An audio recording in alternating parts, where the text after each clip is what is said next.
Hello, my name's Hellena Taylor, and I am the voice of Bayonetta, and I would like to explain to you why I didn't voice Bayonetta 3. I am asking the fans to boycott this game and instead spend the money that you would have spent on this game donating it to charity.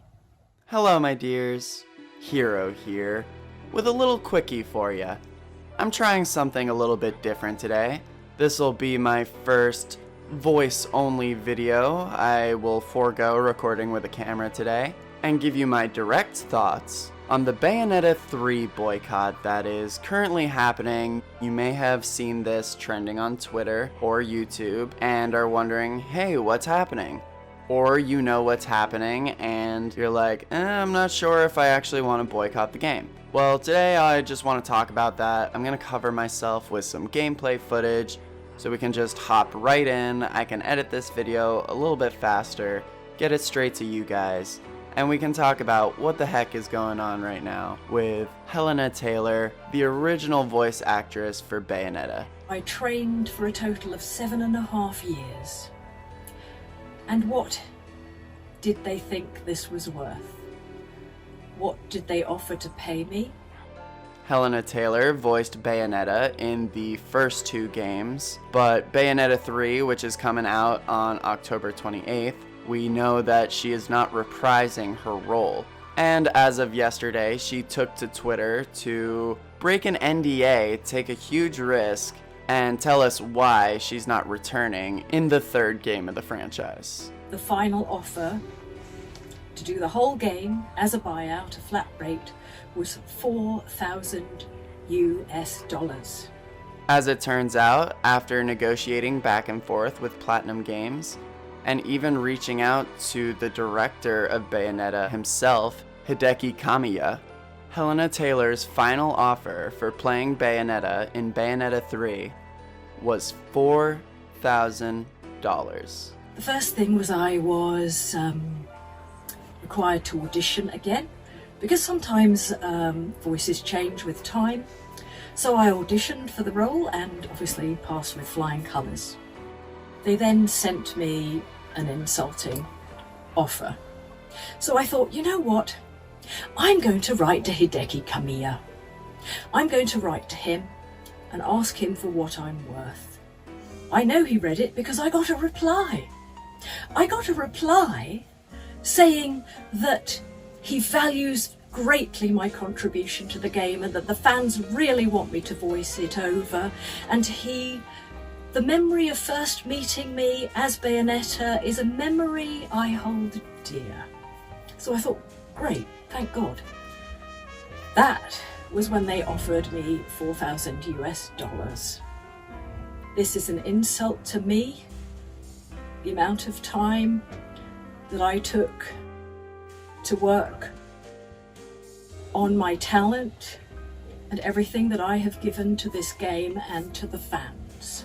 Now, for someone like me, I could do a lot with $4,000, but I think we all know that that is a very limited amount of money. And for someone as high profile as Bayonetta, a starring character in a AAA game by Nintendo and Platinum, it just seems like a very low number, right? This number, if anything, feels like a slap in the face. In her Twitter video, Miss Taylor explains her many years having practiced the art of acting. As an actor, I trained for a total of 7.5 years. I'm sure that cost a lot of money in institution fees, and she might have very well paid off those institution fees, but I feel like $4,000 isn't even enough to pay back like a fraction of college debt for a lot of people. So yeah, it's not a good number, and it's very rare we have a voice actor or actress come out and speak out about their poor compensation for their work. I don't think it's a secret that the gaming industry is not very lucrative unless you're at the very top. Bayonetta franchise made an approximated $450 million. That's not including merchandise. We've known for a long time that game programmers are paid pennies and cents. And since this whole Hellena Taylor situation broke out, I have been hearing a lot more already about people discussing voice acting, at least in video games, not being a very profitable industry. Even some of the industry's highest profile voice actors don't walk away with a lot of money. So this is an unfortunate reality, but I do think we should take Hellena Taylor's confession seriously. To break an NDA and to take a risk to explain to us the tough circumstances she's going through by taking a stance and saying boycotting Bayonetta 3 is the morally right thing to do, which will break that down a little more. She does say it is an issue of morals. By saying it's a morally right thing to do to save your money on this game, I think what it will do more than affect the sales of Bayonetta 3, I do think it'll affect the sales of Bayonetta 3, but the larger impact, I think, is it will open up this discussion for talking about voice actors and their pay. Hopefully more voice actors will come out and discuss the poor working conditions of the industry. Hopefully they won't have to break NDAs to do so. And by getting this knowledge out to the public, maybe some more respect will be given towards voice actors, and we can hope to see the industry change as a whole, start seeing people get more fairly compensated for making these games that we cherish so dearly. Quick reminder that this is why indie games are cool, and it's always cool to support indie games because you're probably more directly helping people who directly made the game, worked on the game. So, check out what indies are coming out soon. Maybe instead of donating to charity, that is a good idea that Hellena Taylor put out. She says instead of buying Bayonetta 3, that money you were going to use, put it towards charity. You could also put it towards an indie game that supports the people who work on their game. I am asking the fans to boycott this game and instead spend the money that you would have spent on this game donating it to charity. Or if you want to do the charity thing, because charity is great, a quick one off the top of my dome that I always like to donate to is Make-A-Wish. I, for those who don't know, was a Make-A-Wish kid, so I know the magic they can grant, and in a very real way, they can be a superhero for a child and really give them something magical in a dark time. And so, that feels very like something Bayonetta would support as well. Bayonetta always stands up for those with less power and stands up for what is right, and in doing this, you stand with her. Bayonetta as a character is super inspiring. I find it inspiring that she means so much to the voice actress that created her voice. But now let's get into the not so fun part and kind of counter-argue the boycott argument. This is the to boycott or not to boycott section, I guess.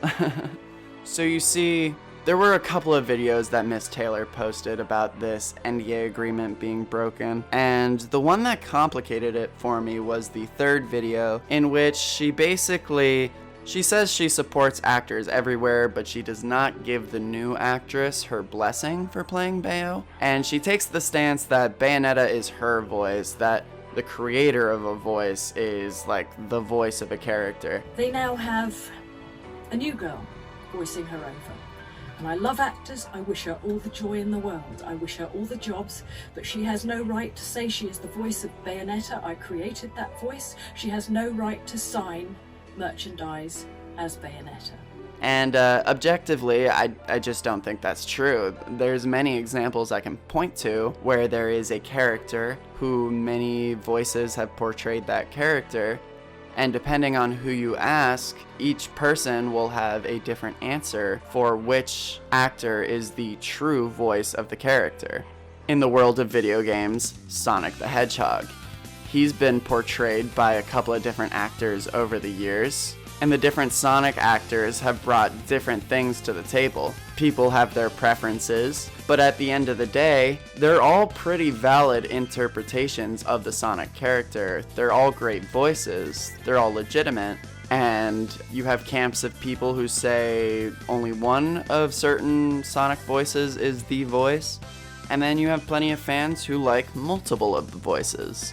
So whether you're partial to Ryan Drummond or Roger Craig Smith, Sonic the Hedgehog is a franchise that many people work on, and that will keep going so long as there's fans who will keep buying the game, and people who are willing to make the games. Then there's the voice of Goku. There are many people who have taken to voicing Goku and have given stellar performances, and yet you'll still have some people who think Sean Schemmel is the only voice of Goku. Some people will only recognize the original voice actress from Japan, Masako Nozawa. But we've seen great performances of Goku from plenty of other people, from many other dubbing groups. Even Team 4-Star Online has their unique interpretation of Goku that still fits the character very well. All the voices are Goku's voice. None of them are the one and only voice. At least in my opinion.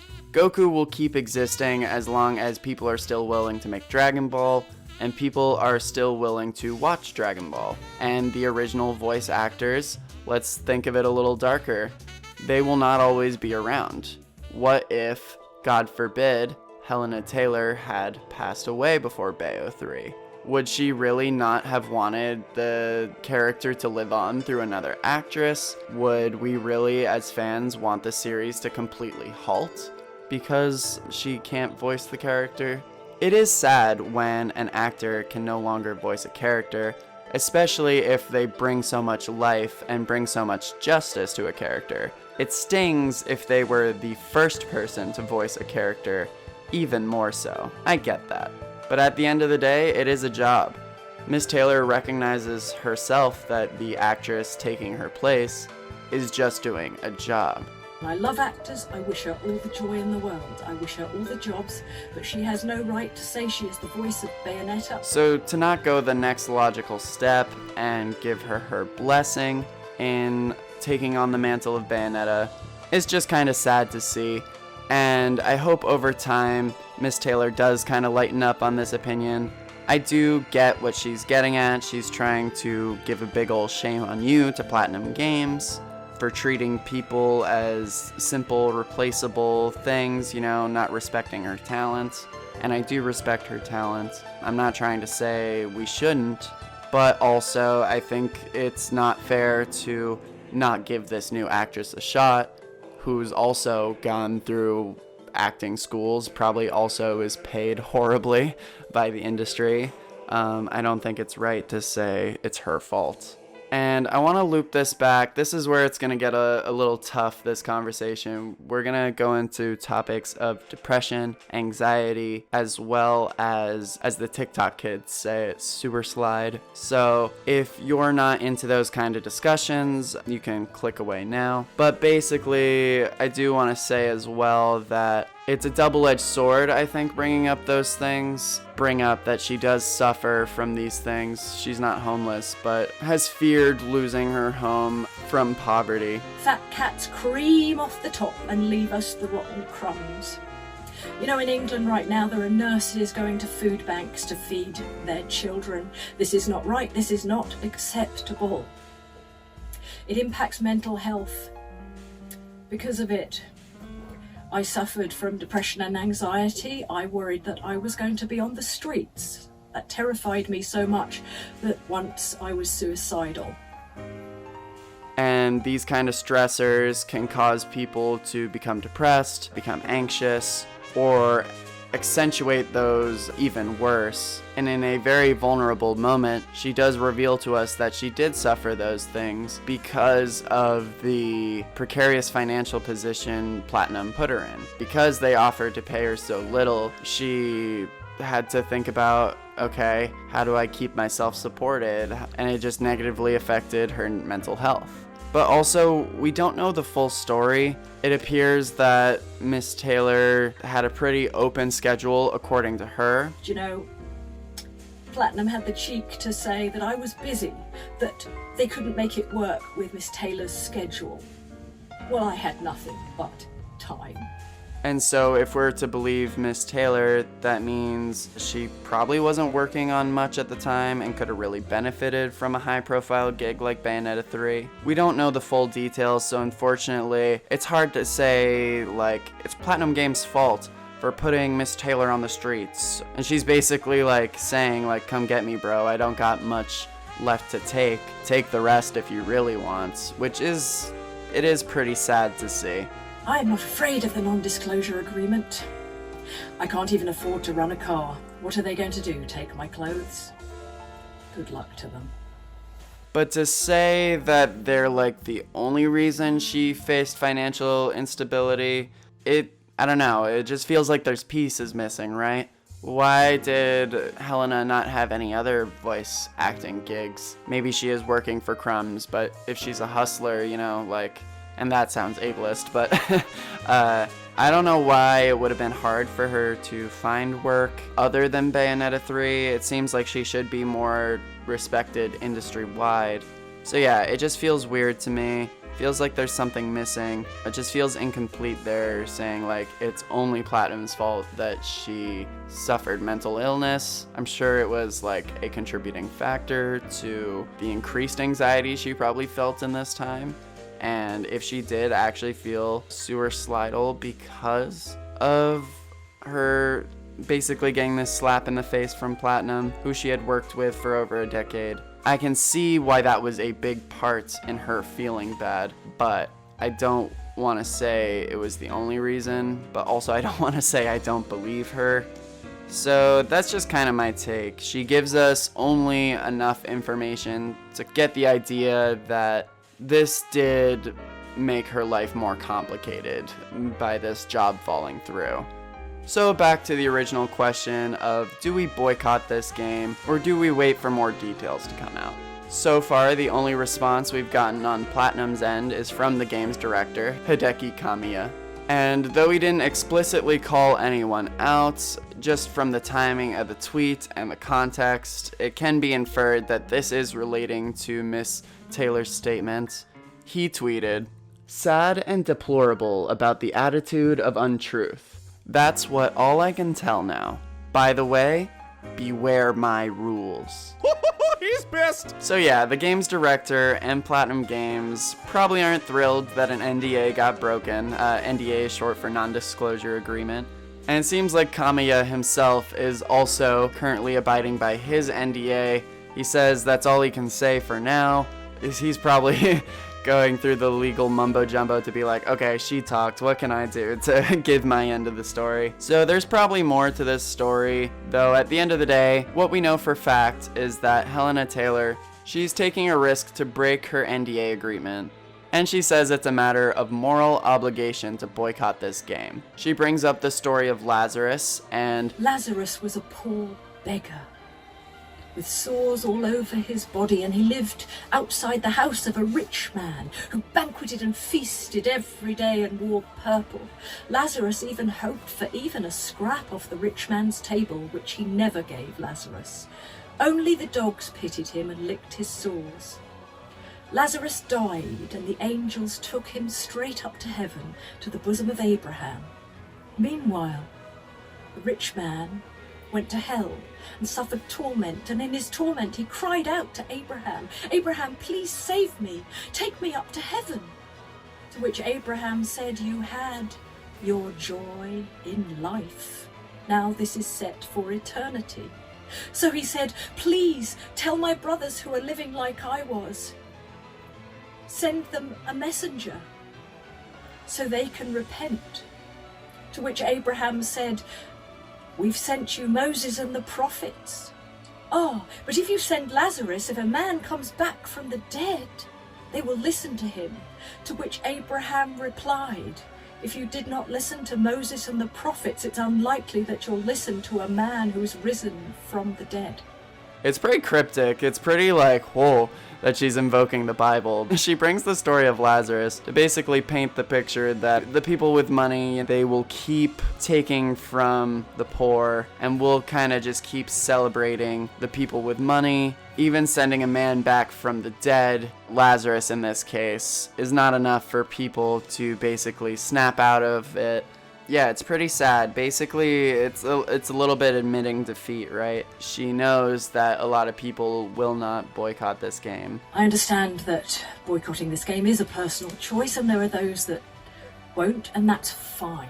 But for those who do, you're basically standing up for the little guy, for Lazarus. If you're more religious, it connects to those biblical morals, but a lot of people have been raised on at least this stand up for the little guy attitude. So if that's a fight you think is worth fighting. I didn't want the world.